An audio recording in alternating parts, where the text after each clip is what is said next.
Hello and welcome guys to EduCeption. In this video, we solve the remaining questions of the ICSE 2019 History and Civics question paper. If you like the video, hit the thumbs up button, the subscribe button and do share it with your friends.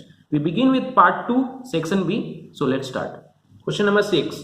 The second half of the 19th century witnessed the growth of a strong feeling of nationalism. With reference to the statement, answer the following. Part A. Write any three repressive colonial policies of the British. So the three repressive colonial policies of the British were as under. Number 1. Age limit for the civil service examination. In 1877, the maximum age limit for the civil service examination was reduced from 21 to 19. This was a calculated move to ruin the prospects of Indian candidate for the Indian civil service. Number 2. The press regulations. The government tried to silence opposition by enacting the Vernacular Press Act and the Arms Act in 1878. The Vernacular Press Act crushed the freedom of the vernacular papers. The act required the editors to publish nothing that would excite disaffection against the government. Number 3. The Indian Arms Act. The Indian Arms Act made it a criminal offense for Indians to keep or bear arms without license. Part B. State any three ways in which the press played an important role in developing nationalism among Indians. So many newspapers like Amrit Bazar Patrika, Statesman, Tribune were started during the British rule and they helped spreading the message of liberty, freedom and equality.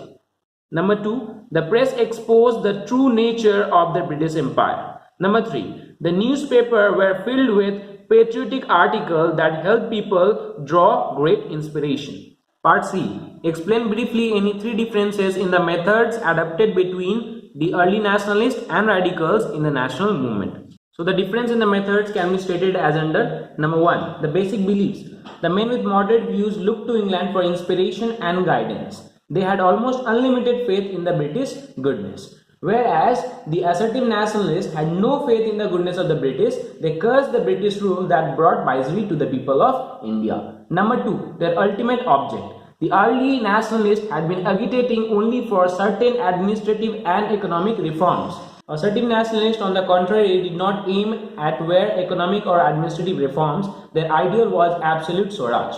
Number 3. Their program and methods of struggle. There was a basic difference between the methods of the two schools of thought. The early nationalists carried on their work by means of petitions, appeals, resolutions, meetings and deputations. Their methods were described as political mendicancy because they believed in prayers and appeals. Whereas the sturdy nationalists, on the other hand, believed in Swadeshi and boycott.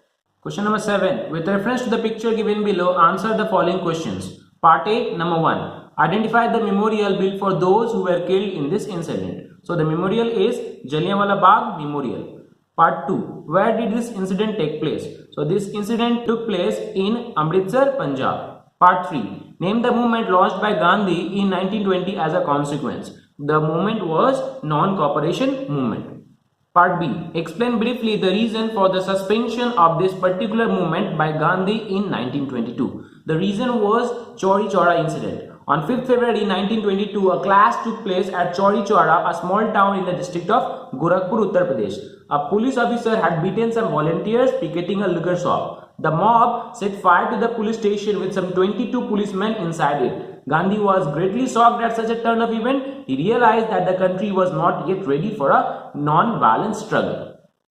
Part C. State any 4 impacts of the movement. The 4 impacts were: Number 1. The movement provided a great national base to the Congress organization. Now all sections of society, peasants, workers, lawyers, students, women and oppressed people could now actively participate in the struggle for freedom. Number 2. The movement undermined the powers and prestige of the British government. There was total loss of faith in the present system of government. The people wanted to get rid of their rulers. The British officials were now nervous and a bit shaky. Number 3. Gandhi was determined to emancipate the poor and the oppressed. Removal of untouchability and promotion of khadi became the essential tools of Gandhi in this struggle against the British rule. One positive achievement was that the movement set the scene for Hindu-Muslim unity. Never before had any movement received the willing support of so many people, the Hindus and the Muslims alike. Question number 8. With reference to the national movement from 1930 to 1947, answer the following. Part A. State any three features of the program of the civil disobedience movement launched in 1930. The three features were as under: number 1. Defiance of salt law by manufacturing salt. Number 2. Boycott of foreign goods, foreign clothes and liquor. Number 3. Non-payment of taxes and land revenue. Part B. What was the significance of the second roundtable conference held in 1931?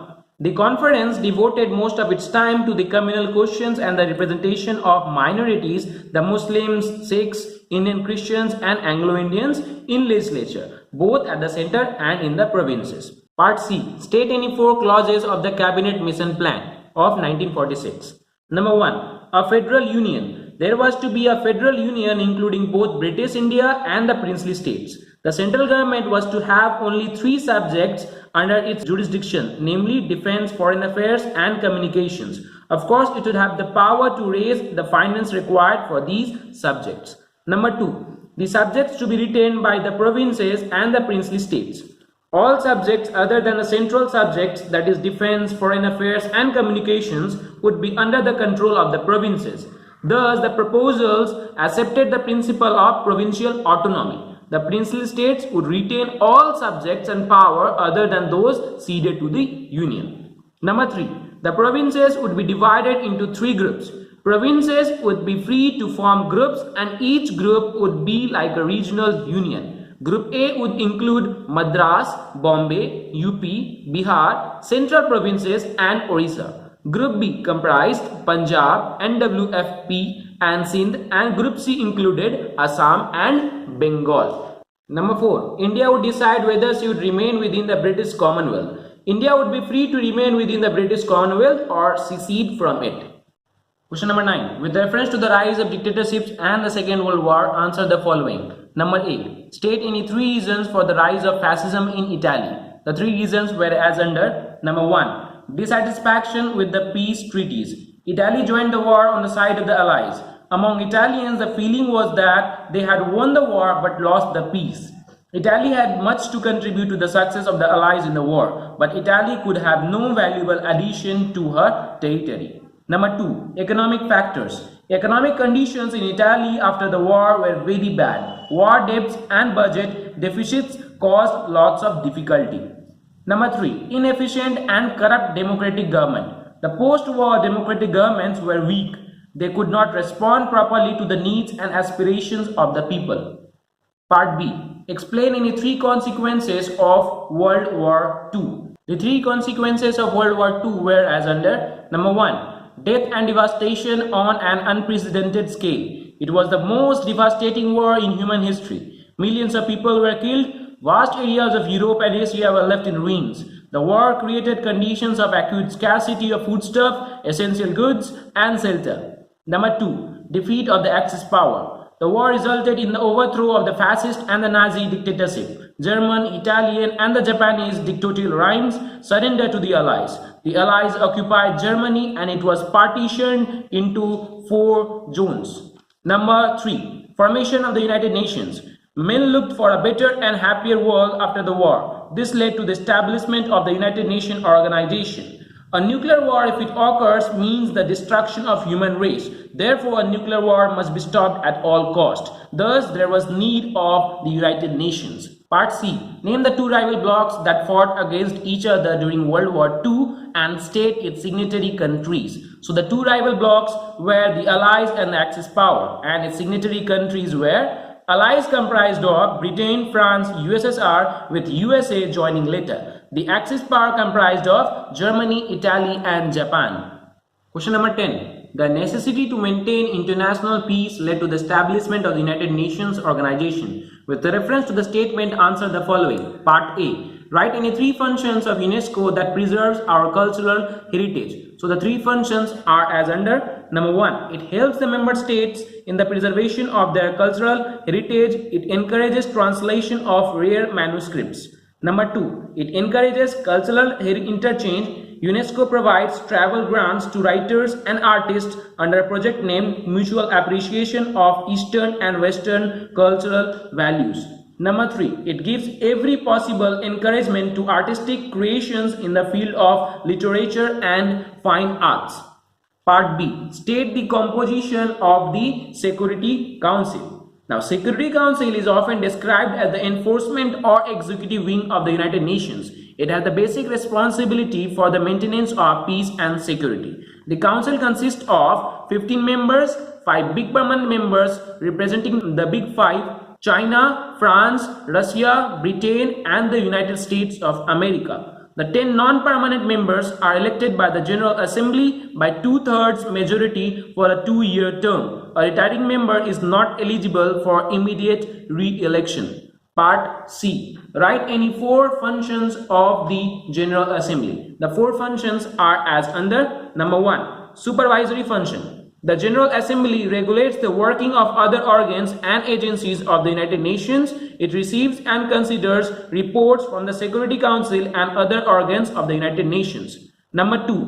Financial functions. The General Assembly considers and approves the budget of the United Nations. Number 3. Electoral functions. The Assembly elects the non-permanent members of the Security Council and the members of the Economic and Social Council. Number 4. Amending the UN Charter. The Assembly has the power to amend the Charter. Amendments adopted by a vote of 2/3 of the member of the Assembly need to be ratified by 2/3 of the member states, including all the permanent members of the Security Council. So guys, with the end of this question paper, we end this video over here. New videos will be uploaded soon. Until then, stay tuned.